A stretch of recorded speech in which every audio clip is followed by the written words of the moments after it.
आप सभी को नमस्कार। माँ कितनी महान होती है ये तो हम सब जानते हैं, लेकिन तुलनात्मक रूप से पुराणों में माँ मदालसा को सबसे महान माँ बताया गया है और उनके द्वारा अपने बच्चों को सुनाई गई लोरियों को दुनिया की सबसे ज्ञानमयी लोरियों की संज्ञा दी गई है। तो आखिर इसके पीछे कारण क्या है? आइए इसे जानने के लिए मार्कंडेय पुराण से सुनते हैं माँ मदालसा की यह रोचक कहानी। तो आइए प्रारंभ करते हैं। प्राचीन काल की बात है, तब गंधर्व लोक में विश्वावसु नाम के राजा राज्य किया करते थे। उनकी एक बड़ी ही सुंदर कन्या थी जिसका नाम मदालसा था। मदालसा अनिद्य सुंदरी थी। उनके रूप सौंदर्य की चर्चा तीनों लोकों में फैली हुई थी। उसी समय पाताल लोक में पाताल केतु नामक एक बड़ा भयंकर दानव राज्य किया करता था। उसकी कुकीर्ति चारों तरफ फैली हुई थी। वह बड़ा ही क्रूर था। एक बार पाताल केतु ने छल पूर्वक मदालसा का अपहरण कर लिया और उसे लाकर पाताल लोक में कैद कर लिया। उसी समय पृथ्वी पर शत्रुजीत नाम के एक महान राजा राज्य करते थे। शत्रुजीत बड़े ही महान और पराक्रमी थे। शत्रुजीत का एक पुत्र भी था जिसका नाम ऋतुध्वज था। ऋतुध्वज भी अपने पिता के ही समान महान और पराक्रमी थे, बल्कि कुछ लोग कहते थे कि ऋतुध्वज अपने पिता से भी अधिक पराक्रमी थे। उसी समय शत्रुजीत के राज्य में गालव नामक एक ऋषि तपस्या किया करते थे, लेकिन उनकी तपस्या में पाताल केतु के असुर आकर हमेशा विघ्न डालते थे। इस बात से गालव ऋषि बड़े दुखी रहते, लेकिन वे कुछ कर भी नहीं सकते थे। एक दिन गालव ऋषि के पास एक देव पुरुष आया। उसके पास एक घोड़ा था। देव पुरुष ने गालव ऋषि से कहा कि भगवान, आप यह घोड़ा ले लीजिए। इस घोड़े का नाम कुवलवयाश्व है। यह आकाश और पाताल सब जगहों पर जा सकता है। आप इस घोड़े को ले जाकर के शत्रुजीत के पुत्र ऋतुध्वज को दे दीजिए। ऋतुध्वज बड़े ही पराक्रमी हैं और इस घोड़े के सानिध्य में आते ही उनका पराक्रम और बढ़ जाएगा। वे इस घोड़े पर बैठकर आकाश और पाताल हर जगह विचरित हो सकते हैं और इस प्रकार इस घोड़े पर बैठकर वे सभी असुरों का संहार भी कर सकते हैं। गालव ऋषि ने देव पुरुष से वह घोड़ा ले लिया और इसके बाद देव पुरुष अंतर्ध्यान हो गए। गालव ऋषि उस घोड़े को लेकर शत्रुजीत के राज्य में आए और शत्रुजीत के सामने ही उस घोड़े को ऋतुध्वज को दे दिया और ऋतुध्वज से अपनी पीड़ा भी बताई। कहा कि वह चाहते हैं कि पाताल केतु का संहार हो ताकि उनकी तपस्या में कोई विघ्न उपस्थित न हो। ऋतुध्वज ने अपने पिता शत्रुजीत से युद्ध की आज्ञा मांगी। तब शत्रुजीत ने कहा कि पुत्र, जाओ और युद्ध में विजयी होकर लौटना, जिससे तुम्हारी कीर्ति और मेरी कीर्ति भी चारों दिशाओं में फैल जाएगी। इसके बाद अपने पिता की आज्ञा को शिरोधार्य करके ऋतुध्वज ने देव पुरुष द्वारा दिए हुए उस घोड़े को स्वीकार कर लिया और उस पर बैठकर अपने सेना का संचालन करते हुए पाताल लोक पर आक्रमण कर दिया। ऋतुध्वज बड़े पराक्रमी थे। उस घोड़े के सानिध्य में आने से उनका पराक्रम बढ़ भी गया था। इसलिए उन्होंने असुरों का संहार करते हुए पाताल केतु का भी संहार कर दिया। पाताल केतु के मरने के बाद मदालसा स्वतंत्र हो गई। जैसे ही ऋतुध्वज ने मदालसा को देखा तो वे उनके रूप सौंदर्य पर मोहित हो गए। दूसरी तरफ मदालसा भी ऋतुध्वज के बल पराक्रम और उनके सौंदर्य पर मोहित होकर अपना दिल ऋतुध्वज को दे बैठी। जब गंधर्वराज विश्वावसु को यह पता चला कि उनकी पुत्री स्वतंत्र हो गई है और उनकी पुत्री ऋतुध्वज को चाहती है, तो विश्वावसु को भी बड़ी प्रसन्नता हुई। वे भी ऋतुध्वज का पराक्रम देख चुके थे। उन्होंने अपनी पुत्री का विवाह ऋतुध्वज के साथ कर दिया और इस प्रकार दो प्रेमी ऋतुध्वज और मदालसा पति पत्नी बन गए। दोनों में बड़ा ही प्रेम था। दोनों सुखपूर्वक अपने राज्य में रहा करते और प्रेम पूर्वक विहार किया करते थे। कालांतर में शत्रुजीत वृद्ध हुए और अपने बेटे को राज्य सौंपकर सन्यासी हो गए। इसके बाद ऋतुध्वज राजा बन गए। उनकी कीर्ति चारों तरफ फैल चुकी थी। उनके राज्य में किसी को किसी से कोई दिक्कत नहीं थी। लेकिन पाताल केतु वाले युद्ध में जो राक्षस बच गए थे, वे धीरे धीरे सेना इकट्ठी कर रहे थे। वे चाहते थे कि ऋतुध्वज से अपनी पराजय का बदला लिया जाए। जब उनकी सेना समुचित रूप से इकट्ठी हो गई तो उन्होंने ऋतुध्वज के राज्य पर आक्रमण कर दिया। ऋतुध्वज पराक्रमी तो थे ही, उन्होंने भी असुरों की सेना का मुंहतोड़ जवाब दिया और उनसे लोहा लेने के लिए युद्ध के मैदान में चले गए। यह युद्ध अन्य युद्धों से काफी लंबा वक्त लेने वाला था, क्योंकि असुरों की सेनाएं संगठित थीं। इसी दौरान युद्ध के बीच में ही असुरों ने यह अफवाह उड़ा दी कि ऋतुध्वज मारे गए। इस अफवाह को सुनकर मदालसा ने, जो ऋतुध्वज से बहुत ही प्रेम किया करती थीं, अपने प्राण त्याग दिए। आगे बढ़ने से पहले आप सबसे एक छोटा सा अनुरोध है कि आप हमारे चैनल को सब्सक्राइब अवश्य कीजिए। इसमें आपको 2 से 3 सेकंड का समय लगेगा, लेकिन इससे हमारा चैनल जीवन गति पाएगा और सनातन के लिए किया गया हमारा प्रयास बहुत सारे लोगों तक पहुंच सकेगा। तो इतनी तो हम आपसे अपेक्षा कर ही सकते हैं।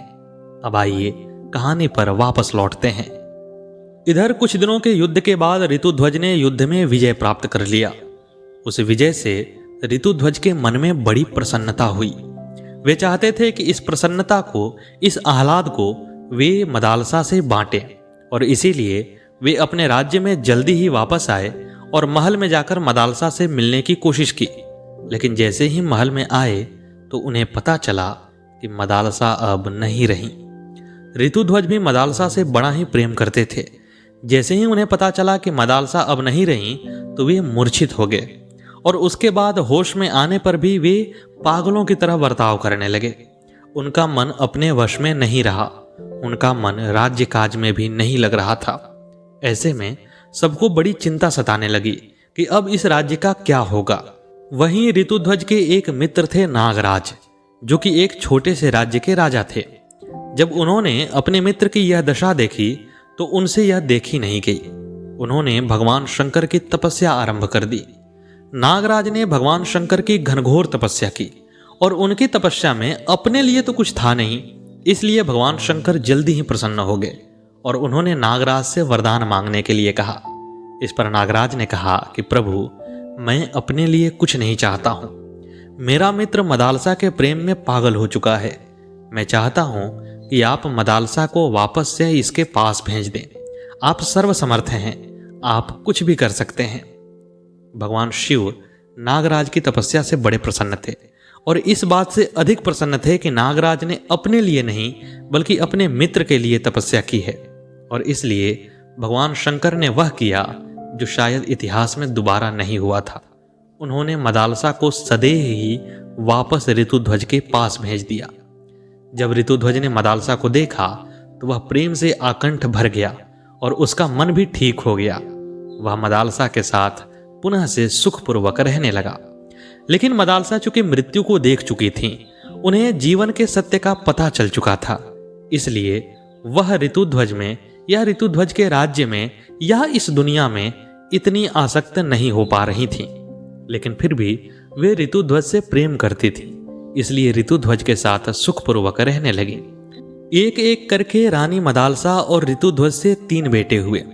ऋतुध्वज ने उनके नाम रखे विक्रांत, सुबाहु और अरिमर्दन। ये सभी क्षत्रियों के नाम थे। मदालसा बार बार कहती थीं कि ऐसे नामों को रखने का कोई प्रयोजन नहीं है, नामों से गुण नहीं आते हैं। लेकिन ऋतुध्वज चाहते थे कि उनके पुत्र उनके ही जैसे महान पराक्रमी राजा बने। वहीं पर मदालसा, जो जीवन की सच्चाई जान चुकी थीं, वे नहीं चाहती थीं कि उनके पुत्र इस सांसारिकता में उलझें, और इसीलिए मदालसा ने नाम तो ऋतुध्वज को रखने दिया, लेकिन ज्ञान अपने हिसाब से दिया। वे पेट से ही यानी कि गर्भावस्था से ही उन बच्चों को निवृत्ति मार्ग की शिक्षा देती थीं। उसके बाद जब बच्चे जन्म लेते थे और पलने लगते थे तो उन्हें लोरी सुनाते हुए वे निवृत्ति मार्ग या दुनिया से विरक्त होने का ज्ञान दिया करती थीं। वे जानती थीं कि यह दुनिया सत्य नहीं है, क्योंकि वे मृत्यु को छूकर आई थीं। मदालसा अपने लड़के को पालने में झुलाते झुलाते इस प्रकार से लोरी गाकर कहती कि हे बेटा, तू तो शुद्ध आत्मा है, तेरा कोई नाम नहीं है। यह कल्पित नाम तो तुझे अभी मिला है। यह शरीर जो 5 भूतों का बना हुआ है, यह न तेरा है न तू इसका है। फिर तू किस लिए रो रहा है? यह जो कल्पित नाम तुम्हारा मिला है, यह तुम नहीं हो। तुम तो आत्मा हो, तुम तो सुख और दुख से परे हो। हे मेरे लाल, तुम अति पावन हो, निष्पाप हो। तुम्हारा प्रताप चारों तरफ फैलेगा। लेकिन वह प्रताप राजा का प्रताप नहीं होगा। मदालसा आगे बताती हैं कि जिस तरह से शरीर को अन्न देने से शरीर की पुष्टि होती है, उसी प्रकार ज्ञान से आत्मा की पुष्टि होती है। तू शरीर की पुष्टि का मत सोच, वह तो हो ही जाएगा। तू आत्मा की पुष्टि का सोच। इस संसार में रहते हुए, संसार में लिप्त रहते हुए तू आत्मा की पुष्टि नहीं कर सकता है और इसलिए तेरा उद्धार नहीं हो सकता है। इस प्रकार के वचनों को सुनाते हुए उन्होंने 3 पुत्रों को निवृत्ति मार्गगामी या योगी बना दिया। वे तीनों जैसे ही युवावस्था को प्राप्त हुए, वे राज्य काज को छोड़ करके वन में चले गए और वन में जाकर तपस्या करने लगे। जब ऋतुध्वज को चौथे पुत्र की प्राप्ति हुई तो ऋतुध्वज ने मदालसा से प्रार्थना की कि मदालसा, एक पुत्र तो मेरे राज्य के लिए मेरे पास छोड़ दो, इसे तो प्रवृत्ति मार्ग का उपदेश दो, इसे तो राज्य संचालन का उपदेश दो। तब मदालसा ने कहा कि इसका नाम मैं रखूंगी। ऋतुध्वज इस बात पर मान गए और मदालसा ने उस बेटे का नाम रखा अलर्क। अलर्क का अर्थ होता है पागल कुत्ता। मदालसा ने इस नाम को इसलिए रखा ताकि अलर्क को हमेशा यह याद रहे कि राज्य काज का संचालन करते हुए न तो पागल होना है और न ही कुत्ते जैसा भोगी बनना है। और इसलिए मदालसा ने अपने बेटे को राजा बनाने की आशय से उसे राज्य काज का ज्ञान दिया। उन्होंने अलर्क को वे सब विद्याएं दी जो एक राजा को चाहिए होती है। एक बार अलर्क ने अपनी माँ से पूछा कि माँ, तीनों भाइयों ने आत्मकल्याण के लिए वनवासी कम सुविधा का जीवन क्यों चुना? साधना तो नगर के सुविधा भरे जीवन में भी हो सकती थी। तब मदालसा बोली कि बेटे बतलाओ, जिसका उद्देश्य नदी पार करना हो वह सुविधा सामग्री युक्त विशाल किंतु छिद्र वाली नौका चुनेगा या सामान्य सी छिद्रहीन नौका? अलर्क ने कहा, निश्चित रूप से छिद्रहीन नौका चुने जाने योग्य है। तब माँ ने अलर्क को समझाया कि वत्स, सांसारिक सुख सुविधाओं के बीच मनुष्य के व्यक्तित्व में दोषों के छिद्र पैदा होने लगते हैं। साधना युक्त तपस्वी जीवन जीने से व्यक्तित्व का विकास होता है और प्रखरता आती है। इसीलिए साधक सुविधा भरा जीवन छोड़कर तपस्वी जीवन चुनते हैं ताकि व्यक्तित्व को छिद्रहीन बनाया जा सके। साधनों को जरूरत से ज्यादा महत्व मत देना। माँ से शिक्षा पाकर अलर्क एक सुयोग्य राजा हुए। जब अलर्क राजा बने तो उनकी माँ ने उनके हाथ में एक चिट्ठी दी और कहा कि जब विपत्ति आए तभी तुम इसे खोलना, और साथ ही एक वचन लिया कि तुम मोह में मत पड़ना। उन्होंने कहा कि जब तुम मोह से ग्रस्त होने लगोगे तो तुम्हारे भाइयों को पता चलेगा, वे तुम्हारे पास आएंगे और तुम उनके साथ चले जाना। अलर्क ने अपनी माँ की दोनों बातें स्वीकार कर ली। उसके बाद मदालसा और ऋतुध्वज प्रेम पूर्वक रहते हुए सन्यासी हुए और बाद में अपना देह त्याग कर स्वर्गवासी भी हो गए।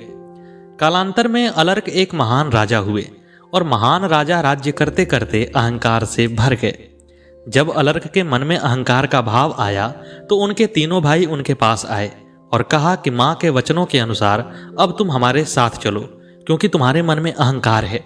लेकिन चूंकि अलर्क अब अहंकार से भर गए थे, इसलिए उन्होंने माँ के वचन को तोड़ दिया और कहा कि मैं पराक्रमी राजा हूं, मैं यहां से कहीं नहीं जाऊंगा। तब उन तीनों भाइयों ने काशीराज की सहायता से अलर्क पर आक्रमण किया और अलर्क, जो कि अपने अहंकार के कारण ही कमजोर हो चुके थे, वे इस युद्ध में हार गए। अब उनके सामने संकट की घड़ी उपस्थित हो गई थी। इसलिए उन्होंने अपनी माँ द्वारा दी गई उस चिट्ठी को खोला जो माँ ने कहा था कि संकट के समय ही खोलना। उस चिट्ठी को खोलने पर उसमें लिखा हुआ था, शुद्धोषि बुद्धोषि निरंजनोषि संसार माया परिवर्जितोषि संसार स्वप्नम तज्य मोह निंद्राम मदालसावाक्यमुवाच पुत्रम। तुम शुद्ध हो, तुम बुद्धि हो, निरंजन हो, इस संसार के माया में क्यों पड़े हो? इस संसार को छोड़ो, इस मोह निद्रा को त्यागो। यह संसार तो स्वप्न है। यह मदालसा तुम्हें यही बतलाना चाहती है पुत्र। जब अलर्क ने इस श्लोक का विचार किया तो उसे ज्ञान हो गया। अलर्क भी प्रवृत्ति मार्ग को छोड़कर निवृत्ति मार्ग में आ गए। खुले सिर, नंगे पांव, जैसे थे वैसे ही उठकर चल पड़े और अहम शुद्धोषि, अहम बुद्धोषि, अहम निरंजनोषि इस प्रकार बोलते हुए भ्राताओं से जा मिले। इसके बाद वे जंगल में जाकर दत्तात्रेय जी से मिले। फिर दत्तात्रेय जी ने अलर्क को वह ज्ञान दिया जिस ज्ञान को पाकर उसकी आत्मा शीतल हो गई, और अलर्क जितना राज्य पाकर प्रसिद्ध नहीं हुआ था उतना संन्यास पाकर प्रसिद्ध हो गया। तो यह थी अलर्क और मदालसा की कहानी। कैसी लगी आपको यह प्रस्तुति कमेंट बॉक्स में अवश्य बताइएगा। मिलते हैं अगले वीडियो में अगली प्रस्तुति के साथ। तब तक के लिए नमस्कार।